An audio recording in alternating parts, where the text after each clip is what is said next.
हरिओम बच्चों, आपका दिन शुभ हो। MLY गुरुजी चैनल की ओर से मैं आचार्य राजेंद्र आप सबका हार्दिक स्वागत करता हूं। हिंदी कक्षा 11 के व्याख्या के क्रम में आज हम सामान्य हिंदी पर चर्चा करने चल रहे हैं। सामान्य हिंदी जो साइंस साइड के बच्चों के लिए निर्धारित कोर्स है। तुलसीदास की विनय पत्रिका का प्रसंग है। आइए देखते हैं व्याख्या।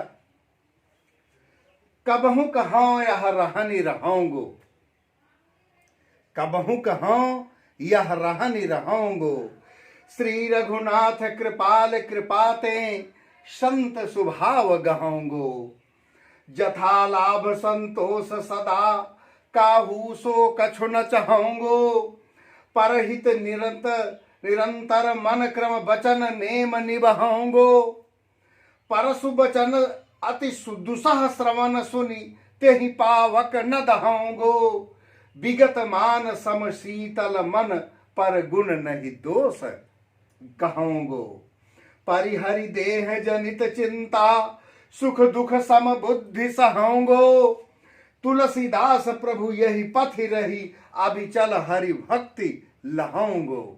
तुलसीदास जी कहते हैं कि श्री रघुनाथ कृपाल कृपाते, श्री रघुनाथ परमपिता परमेश्वर भगवान श्री राम प्रभु से निवेदन करते हुए इस प्रसंग का नाम और इस पुस्तक का नाम ही विनय पत्रिका है। गोस्वामी तुलसीदास जी ने विनय पत्रिका नामक एक पुस्तक लिखी है जिसमें केवल विनय के पद हैं। माँ सीता जी से, हनुमान जी से, भरत जी से, लक्ष्मण जी से सबसे निवेदन किया कि प्रभु श्री राम से मेरी यह विनय की पत्रिका, निवेदन का यह पत्र पहुंचा देना। विनय पत्रिका का ही ये प्रसंग है कि श्री रघुनाथ कृपाल कृपाते, भगवान श्री राम की कृपा से संत स्वभाव गहूंगो। क्या कभी हम भी संत का स्वभाव ग्रहण करेंगे, सज्जन स्वभाव धारण कर लेंगे? कबहू कहाँ यह रहने रहूंगो, क्या कभी हम भी इस प्रकार रह पाएंगे? हे प्रभु, किसी जीवन में, किसी जन्म में क्या इस प्रकार से हम भी रह सकते हैं? जथा लाभ संतोष सदा काहू सो कछु न चाहो को। कैसा स्वभाव मांगते हैं तुलसीदास जी? यह मानव मात्र के लिए स्वभाव मांगते हैं, जन सामान्य के लिए यह स्वभाव मांगते हैं कि जन जन में, प्रत्येक व्यक्ति में यह भाव होना ही चाहिए। तुलसीदास जी तो प्रतीक मात्र हैं। जथा लाभ संतोष, यथा लाभ, जो कुछ भी लाभ हो जाए, जितना मिल जाए, संतोष, उतने में संतोष प्राप्त करेंगे। सदा काहू सो कछु न चाहूंगो, जो कुछ मिल जाए उतने में संतोष करते हुए किसी से कुछ भी नहीं चाहूंगा, किसी से चाह नहीं होगी, कुछ भी याचना नहीं होगी। परहित निरंतर मन क्रम, परहित परोपकार में निरत संलग्न रह करके, निरंतर अनवरत लगातार, मन क्रम वचन, मन से, कर्म से, वचन से, मनसा वाचा कर्मणा वचन नेम निभाऊंगो, नियम का पालन कर पाऊंगा। अरे क्या नियम है? परोपकार का नियम, दूसरे के दुखों को देख करके स्वयं दुखी होना। पर दुख द्रवय संत सुपुनीता, गोस्वामी ने लिखा है रामचरितमानस में कि जो दूसरे के दुख को देख करके दुखी हो जाए वही संत है, वही सज्जन है। तो क्या प्रभु की कृपा से मैं संत स्वभाव ग्रहण कर पाऊंगा? परहित निरंतर, परोपकार में निरंतर संलग्न रह करके, मन क्रम वचन से परोपकार करते हुए और नियम का पालन कर पाऊंगा, परोपकार के नियम का पालन कर पाऊंगा, या किसी से किए गए वादे को पूरा करने का नियम का पालन कर पाऊंगा, धोखाधड़ी नहीं करूंगा, धोखाबाजी नहीं करूंगा। हे प्रभु, परसु वचन, अगली पंक्ति में क्या कहा कि परसु वचन अति दुस्साह श्रवण, अति दुस्साह, भयंकर, कठिन, दुखदाई, हृदय को छेदने वाला, भेदने वाला, दुख प्रदान करने वाला परसु वचन, कठोर वाणी, जो हृदय को आघात पहुंचा दे, ऐसी कठोर वाणी श्रवण सुनी, कानों से सुन करके तेहि पावक न दहाऊंगो, उसकी आग में नहीं जलूंगा, उसका कोई प्रभाव मेरे ऊपर नहीं पड़ेगा, भले ही कितनी कटुबाणी न मिल जाए। विगत मान सम शीतल मन, मान और सम्मान को ध्यान से, मन से हटा करके, विगत त्याग करके, मान का परित्याग करके समशीतल मन, हानि और लाभ में, सुख और दुख में, मान और अपमान में समान रहते हुए शीतल मन, मन को शीतलता प्राप्त करते हुए पर गुण नहीं दोष कहूंगा, दूसरे के गुणों का उद्गार करूंगा, दूसरे के गुणों का बखान कर सकूंगा, लेकिन दूसरे के दोष का उद्घाटन नहीं करूंगा, दूसरे के दोष को नहीं गिनाऊंगा। परिहर देह जनित चिंता, और इस देह जनित शारीरिक चिंता का परित्याग करके, शरीर में वात पित्त कफ 3 प्रकार के विकार हैं, और जब ये तीनों बिगड़ जाते हैं तो यह शरीर अस्वस्थ हो जाती है, रोग युक्त हो जाती है। तो कहते हैं गोस्वामी जी कि इस शरीर की इन तीनों विकारों से युक्त जो भी शारीरिक चिंता है उसका परित्याग करके, कोई फिक्र न करते हुए, सुख दुख समबुद्धि सहूंगा, सुख और दुख को समान बुद्धि से सहन कर सकूंगा, सह लूंगा।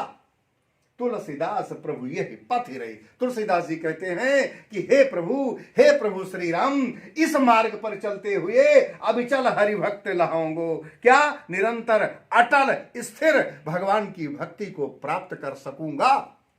कबहू कहूं यह रह नहीं रहूंगो। हे प्रभु, क्या कभी हम भी ऐसा रह पाएंगे, क्या मैं भी ऐसा बन पाऊंगा, अर्थात मुझे भी ऐसा बनना है। दूसरे भाव में ऐसा ही बनना है कि भगवान की कृपा से संत का स्वभाव ग्रहण करना है, लाभ में जितना मिल जाए उतने में ही संतोष करके किसी से कोई चाह नहीं रखनी है, परोपकार में निरंतर संलग्न रहते हुए मन क्रम वचन से लोगों के दुखों का निवारण करना है, निवाह करना है, और कठोर वाणी को सुनकर के उसकी आग में नहीं जलना है, कठोर वाणी से दहना नहीं है। मान और सम्मान का परित्याग करते हुए समान रूप से मन को शीतल रखते हुए दूसरे के गुणों का उद्घाटन करना है, किसी की बुराई नहीं करना है, और इस शारीरिक पीड़ा का ध्यान ना करते हुए, शारीरिक व्याधि को परित्याग करते हुए सुख और दुख में समान बुद्धि से रहना है, समान बुद्धि से सुख और दुख को सहन करना है। तुलसीदास जी कहते हैं कि अगर इस मार्ग पर हम चलते हैं, इस प्रकार से हम जीवन यापन करते हैं, तो अविचल हरिभक्त लहाऊंगो, निश्चित रूप से परमात्मा की अटल भक्ति प्राप्त हो जाएगी। तो ये थी व्याख्या भाई। पहला प्रश्न, 5 प्रश्न आएंगे, जैसा कि आप जानते हैं 5 प्रश्न आएंगे, उनके उत्तर देना है। पहला प्रश्न क्या होगा, इसमें कहीं ना कहीं रेखांकित अंश की व्याख्या करनी है। एक किसी पंक्ति में रेखांकित अंश होगा, उस पंक्ति की व्याख्या ध्यान में रहे। जब भी आप रेखांकित अंश की व्याख्या करेंगे तो एक पंक्ति की व्याख्या करना कठिन होता है, निश्चित रूप से उसके लिए 1-2 पंक्ति आगे और पीछे की मिला करके हम व्याख्या में लिखते हैं। व्याख्या का तात्पर्य होता है भाव पल्लवन, यानी भाव को और बढ़ा चढ़ा करके लिखना। और हम एक पंक्ति को कितना बढ़ाएंगे, ज्यादा से ज्यादा 2 पंक्ति, उसे बढ़ाने के लिए एक ऊपर एक नीचे लेना पड़ेगा, क्योंकि उससे भाव प्रकट होगा, भाव निकल पाएगा, अर्थ क्लियर होगा।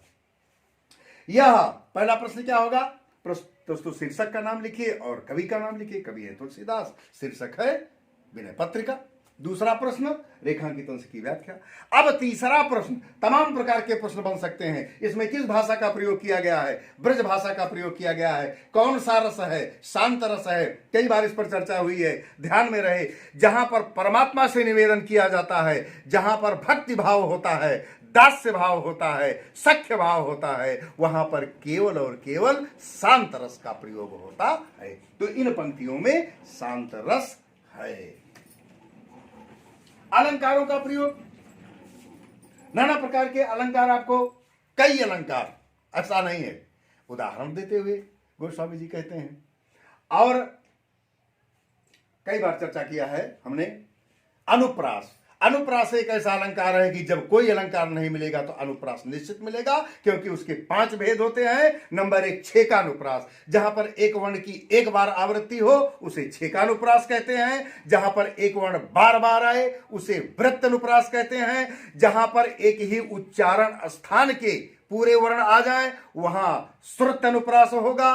और जहां पर पंक्ति के अंत के वर्ण मिल जाए वहां अंत अनुप्रास होता है, और जहां पर शब्दों की व्यंजना अर्थ निकालने पर बार बार समान रूप से आए वहां लाटा अनुप्रास होता है। 5 प्रकार के अनुप्रास में निश्चित रूप से कोई अनुप्रास नहीं है, तो अंतिम में गो गो गो अंतिम वर्ण मिल रहा है तो अंत अनुप्रास तो हो ही जाएगा।